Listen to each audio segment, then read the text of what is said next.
آپ ذرا اپنے ایمان سے بتائیے گا. یہ کوئی مسلک کی بات نہیں ہے کہ دیوبندی یوں کہتے ہیں، بریلوی یوں کہتے ہیں. نہیں، یہ مسلک کی بات نہیں ہے. اور نہ میں مسالے کا قائل ہوں، میں صرف قائل ہوں تو اللہ کی کتاب کا قائل ہوں. میں قائل ہوں تو پیغمبر علیہ السلام کی سچی روایات کا قائل ہوں. میں قائل ہوں تو صحابہ اکرام کے اقوال اور افعال کا قائل ہوں. سیدنا ابراہیم علیہ السلام بیٹے کو ذبح کرنے کا ارادہ کرتے ہیں.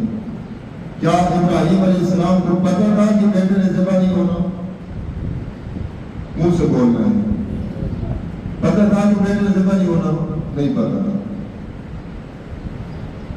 اگر کوئی کہے کہ ابراہیم علیہ السلام کو پہلے سے پتہ تھا، چونکہ پیغمبر عالم الغیب ہوتے ہیں اور ابراہیم کو پہلے پتہ تھا، ابراہیم علیہ السلام نے یہ سب کچھ فرض کیا، تو اپنے ایمان سے بتائیں یہ امتحان بنے گا یا ڈرامہ بنے گا؟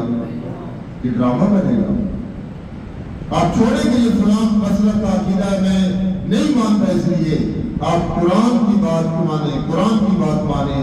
قرآن کہتا ہے ابراہیم ذبح کرنے کے لیے، اسماعیل ذبح ہونے کے لیے دونوں تیار ہو گئے ہیں.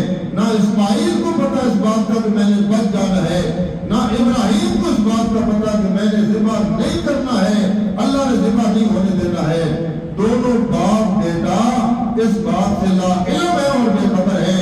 تو مسئلہ پھر ثابت ہوا نا کہ عالم الغیب ذات، غیب کا جاننے والا اگر کوئی کائنات میں ہے تو صرف کون ہے؟ اللہ کی بات ہے. اب یہ تو مسلک کی بات ہے کہ بندہ جھٹ سے گردن موڑے اور کہے کہ میں نہیں مانتا، چونکہ مسجد توحید و سنت والوں کا یہ مسلک ہے، یہ بلال مسجد والوں کا مسلک ہے، میں نہیں مانتا. یہ میں مسلک کی بات کر رہا ہوں، میں قرآن کی بات کر رہا ہوں. قرآن کی بڑی مثالیں ہیں، بڑی مثالیں میرے پاس موجود ہیں. 20ویں پارے کا پہلا صفحہ کھولیے گا، اس میں ایک آیت ہے، غالباً آیت نمبر 65 ہے. قرآن کہتا ہے قل، میرے پیغمبر اپنی زبان مبارک سے اعلان کیجیے. لا یعلم، کیا مانا؟ لا یعلم، کوئی نہیں جانتا، من فی السماوات، جو کہاں ہے؟ آسمانوں میں. آسمانوں میں کون ہے؟ فرشتے، مومنین کی ارواح، بد لوگوں کی ارواح، انبیاء کی ارواح، یہ مخلوق آسمانوں میں رہتی ہے. من فی السماوات، آسمان والے بھی نہیں جانتے، والارض، اور زمین والے بھی نہیں جانتے. یا اللہ کس کو نہیں جانتے؟ فرمایا الغیب، غیب کو نہیں جانتے. الا اللہ، آگے الا آیا، پیچھے نفی فرمائی. آپ پوری آیت سنیے.